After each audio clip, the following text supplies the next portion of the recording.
Bapak Ibu sekalian yang dikasih oleh Tuhan, hari ini renungan kita sudah tiba di Mazmur 137 ya. Saya akan bacakan ayat yang pertama dari Mazmur 137. Di tepi sungai-sungai Babel, di sanalah kita duduk sambil menangis. Bersama saya ucapkan menangis, 2, 3, menangis. Ya, lebih keras lagi, 2, 3, menangis. Apabila kita mengingat Sion. Bapak Ibu sekalian, Mazmur 137 ini tidak diketahui siapa penulisnya, ya. Tetapi Mazmur 137 ini ditulis oleh seseorang. Dia adalah orang dari Israel, di mana kemudian bersama-sama rombongan besar dibuang dari Israel, dibawa ke Babel. Ya, nah waktu ada di Babel ini, pemazmur ini dia ada di tepi Sungai Babel. Dan waktu duduk-duduk di tepi Sungai Babel itu, dia menangis. Ya.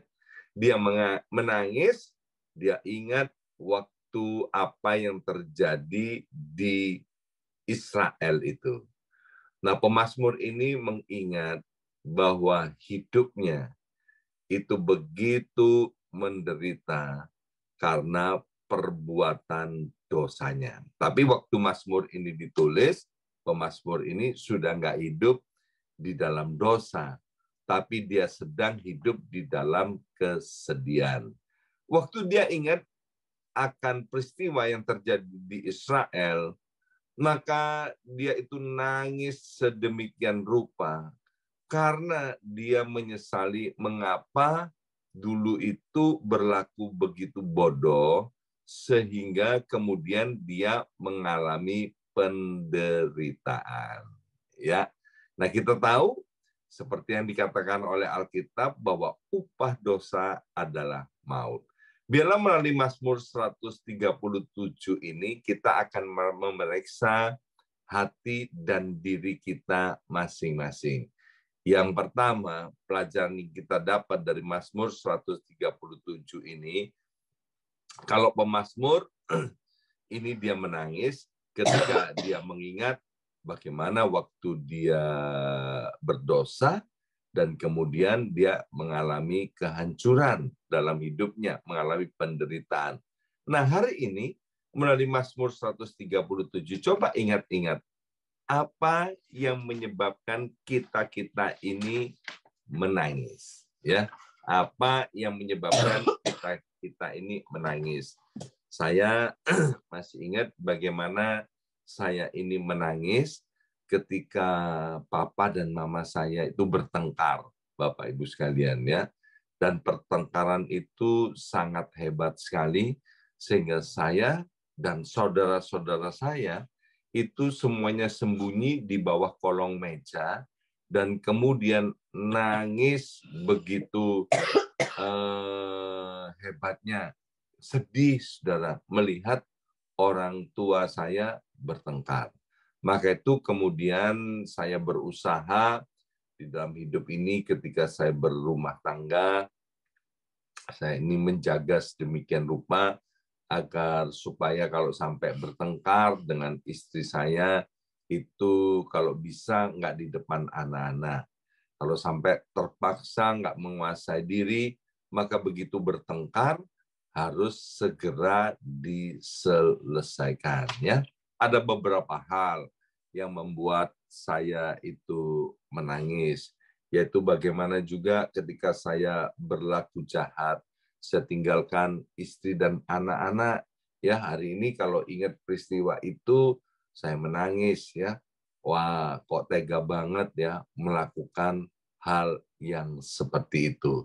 Nah, Bapak Ibu sekalian, apa yang membuat kita menangis? Biarlah apa yang membuat kita menangis itu jadi pelajaran dalam kehidupan ini, dan mari kita berkomitmen supaya kita tidak mengulangi lagi hal-hal yang membuat kita menangis. Jadi yang pertama, pemazmur ini menangis karena dia teringat kesedihan, kesusahan yang pernah dia alami itu akibat dari perbuatan dosanya. Ya.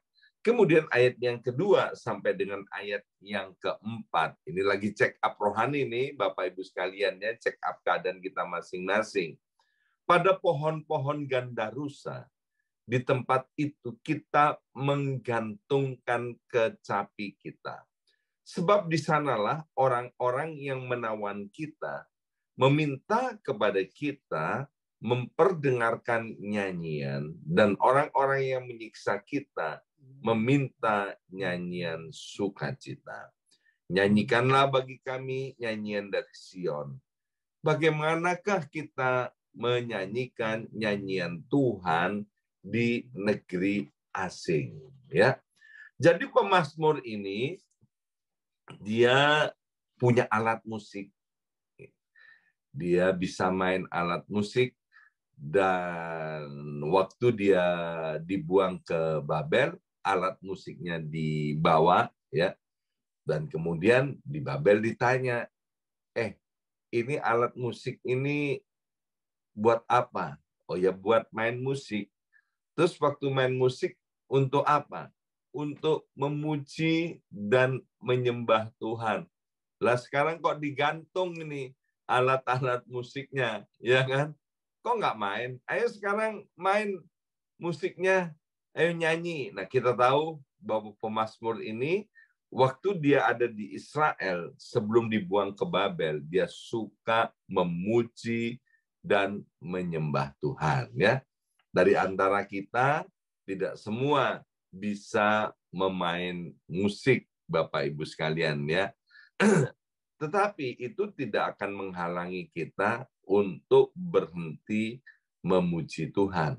Tetapi pemazmur ini ketika ada di Babel, karena dalam keadaan sedih, ada di dalam tawanan, dia berhenti untuk memuji Tuhan.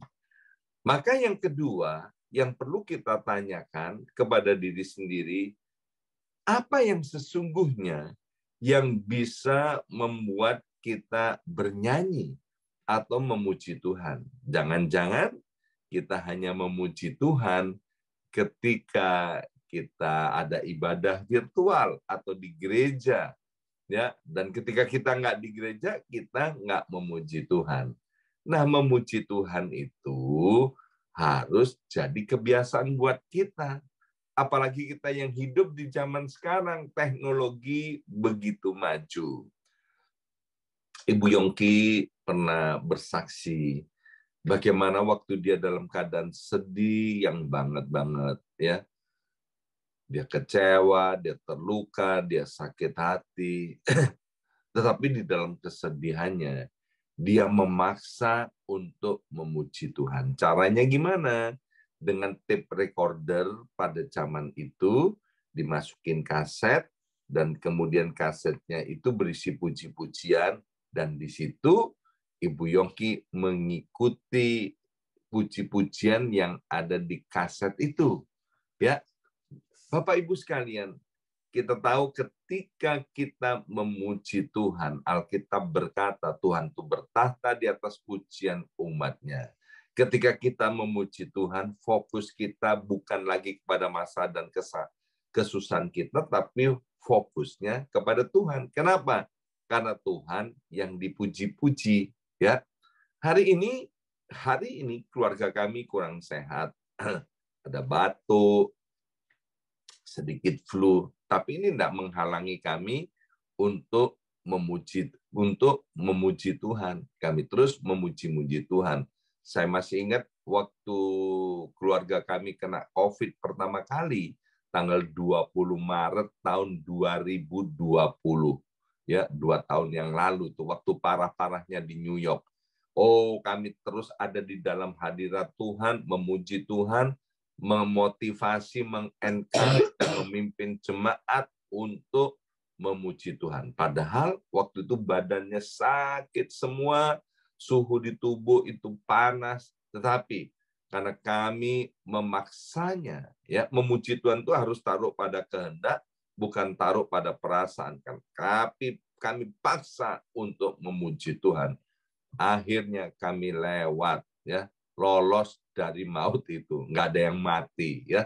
Puji Tuhan, seluruh jemaat Tuhan di BMC nggak ada yang mati, ya, semuanya karena cari Tuhan, menyembah dan memuji Tuhan. Maka itu Bapak Ibu sekalian, pujilah Tuhan bukan hanya waktu senang, tapi dalam segala keadaan kita harus memuji Tuhan. Kapan? Kapan saja. Di mana? Di mana saja. Di dapur, di kamar mandi, di tempat tidur, di tempat kerja, di mana saja kita bisa memuji Tuhan. Yang ketiga, mari kita lihat dari Mazmur ini, ayat yang kelima dan ayat yang keenam. Jika aku melupakan engkau, hai Yerusalem, biarlah menjadi kering tangan kananku. Biarlah lidahku melekat pada langit-langitku. Jika aku tidak mengingat engkau, jika aku tidak jadikan Yerusalem puncak sukacitaku. Nah, bagian yang ketiga dari Mazmur ini mau berbicara begini. Apa yang membuat kita kangen? Ya, apa yang membuat kita rindu? Hal apa yang kita rindukan lebih dari apapun juga, ya? Dan kemudian, apakah yang membuat kita kangen? Apa yang membuat kita rindu itu selaras dengan kehendak Tuhan. Ini penting sekali, Bapak Ibu sekalian, ya. Kita punya banyak kerinduan. Jangan-jangan kerinduan kita itu nggak selaras dengan firman Tuhan. Kalau kerinduan itu tidak selaras dengan firman Tuhan, bertobatlah Bapak Ibu sekalian, ya. Kuduskan kerinduan itu. Maka saya sering kali berdoa begini, Tuhan, apa yang dirindukan oleh anak-anak-Mu, apa yang diinginin, apa yang dimimpikan oleh anak-anak-Mu di tahun 2022 ini, kuduskan dengan kuasa firman-Mu. Maksudnya apa? Supaya kerinduan kita ini selaras dengan firman Tuhan, dengan kehendak Tuhan. Kalau kerinduan itu selaras dengan firman Tuhan atau kehendak Tuhan, percayalah Bapak Ibu, itu akan menjadi kenyataan. Ya, misalnya kita punya kerinduan, ya, bukan begini, aduh aku kepingin sekali, ya, aku rindu, ya, kepingin makan nasi Padang. Ya, jangan punya kerinduan seperti itu, ya. Kita nggak makan nasi Padang juga nggak apa-apa, Bapak Ibu sekalian, ya. Tapi biarlah kerinduan kita begini. Tuhan, aku kepingin menikmati yang namanya sorga di dalam keluarga rumah tanggaku. Aku punya kerinduan, Tuhan, keluargaku dipulihkan. Aku punya kerinduan, Tuhan, usaha pekerjaanku makin diberkati. Pelanggan lama, pelanggan baru terus berdatangan dalam bisnisku. Dan itu sesuai Alkitab, Tuhan. Bapak Ibu sekalian, kerinduan-kerinduan seperti ini boleh dipertahankan, dan percayalah, kerinduan itu di dalam nama Tuhan Yesus, cepat atau lambat, pasti terjadi. Asal apa? Seperti Mazmur 91 yang tiap hari kita deklarasikan. Asal hati kita melekat kepada Tuhan. Ya, itu di Mazmur 91 ayat 14. Maka apa yang kamu doakan itu pasti Tuhan dengar, pasti Tuhan kabulkan. Selanjutnya, Mazmur 137 ayat 7 sampai dengan ayat yang ke-9. Ingatlah ya Tuhan kepada Bani Edom yang pada hari pemusnahan Yerusalem mengatakan, runtuhkan, runtuhkan sampai ke dasarnya. Hai putri Babel yang suka melakukan kekerasan, berbahagialah orang yang membalas kepadamu perbuatan-perbuatan yang kau lakukan kepada kami. Berbahagialah orang yang menangkap dan memecahkan anak-anakmu pada bukit batu. Nah, melalui ayat yang terakhir ini, Tuhan tuh mau ingatkan kepada kita apa yang membuat kita marah. Jika kita mencintai Tuhan, Bapak Ibu sekalian, maka kita harus marah terhadap dosa. Ya, tetapi kita nggak boleh benci kepada orangnya.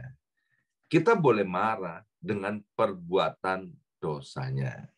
Kita boleh marah atas setiap ketidakadilan. Kita boleh marah atas setiap kejahatan. Tetapi jangan sampai kita menghakimi, ya.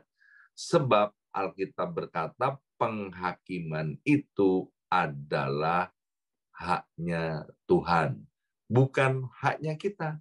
Kalau kita marah, jangan sampai kita berbuat dosa. Orang-orang Edom ini sesungguhnya kan masih keluarga nih sama orang Israel, ya. Orang Edom ini dia senang sekali ketika melihat orang-orang Israel dalam keadaan susah. Dunia itu kan seperti itu. Dia senang ketika lihat orang susah, dan dia susah ketika melihat orang senang. Ini jangan ditiru oleh anak Tuhan, ya. Kalau ada orang susah, kita ikut susah. Kalau ada orang senang, biarlah kita ikut senang. Dan terhadap kejahatan-kejahatan, kita mendoakan, ya, supaya kejahatan itu dikalahkan dengan doa-doa dan perbuatan baik kita. Dari Mazmur 137, hari ini kita sudah belajar 4 hal. Yang pertama, apa yang membuat kita menangis? Yang kedua, apa yang membuat kita bisa bernyanyi dan memuji Tuhan? Dan yang ketiga, apa yang kita rindukan? Apa yang kita inginkan? Apa yang menjadi mimpi-mimpi kita? Apakah mimpi dan kerinduan kita itu sesuai dengan firman Tuhan atau tidak? Dan yang terakhir kita belajar apa yang membuat kita marah. Biarlah kemarahan kita hanya untuk hal-hal yang tidak benar, marah kepada peristiwanya, tapi bukan marah kepada manusianya. Boleh marah kepada pemerintahan, tapi nggak boleh marah kepada pribadi-pribadinya. Seperti Tuhan datang ke dunia ini, bukan untuk memarahi orang berdosa, tapi datang ke dunia ini untuk mengasihi dan menyelamatkan orang berdosa itu. Amin. Mari kita berdoa, materaikan setiap benih kebenaran firman Tuhan dari Mazmur 137 ini.